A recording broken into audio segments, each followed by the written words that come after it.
Welcome back. Hey, it's good to be seen. It's good to be wherever you're at right now, whenever. And I guess get texts from people, and it means a lot. So shoot me a text this week if there's something in here that you appreciate. Well, it was around a week ago that we celebrated one of my granddaughter's birthday. And I always remember that her birthday is 11/12/11 because it should have been 11/11/11 at 11 o'clock.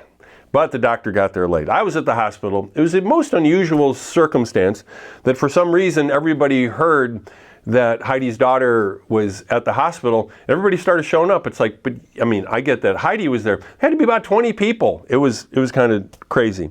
But so do you remember before you were born? Remember back in the womb? No, we don't, do we? So the womb.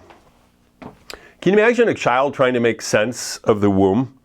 The problem is that the child was not built for the womb, right? I mean, you got feet. Well, you're not going to use those feet a whole lot in the womb.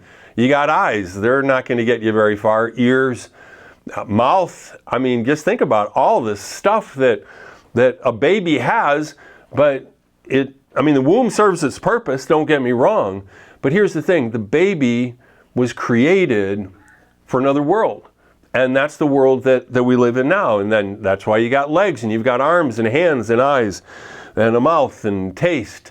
Somebody just said at youth group this past week that what they were grateful for was taste buds. Yes, I am too. So then once you get in this world, it all makes sense why you have all this stuff. So all of that stuff is, I guess, what you would call pre-birth.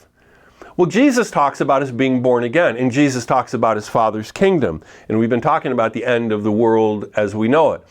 So when the Messiah came to the world, he spoke about entering life. So if you think about it, if we enter life then what is this present life? Well, this would be the pre-life. Look at it another way, and I'm sharing some stuff I picked up from Jonathan Cahn in the Book of Mysteries. Where we live now is the womb of heaven. That we have gifts and talents and abilities, and they will morph and they will grow the same way that a baby can't walk or talk when it's freshly out of the womb, but grows into the world. Won't we maybe grow into heaven? So we live in heaven's womb now. It's not what you're destined for. It's not your ultimate home. You go back to the Garden of Eden, we were supposed to have a completely different reality here on planet Earth. Try to imagine if you're married, that in that marriage relationship, nothing ever went wrong. There was never a disagreement. I've been thinking about that because of the series that we've been preaching on Sunday mornings. So try to imagine that we're really created for another realm. So as an unborn child can never understand or judge his life by the womb, and of course you couldn't, neither can you understand or judge your life by your present circumstances. You might feel like, oh, I'm not really successful.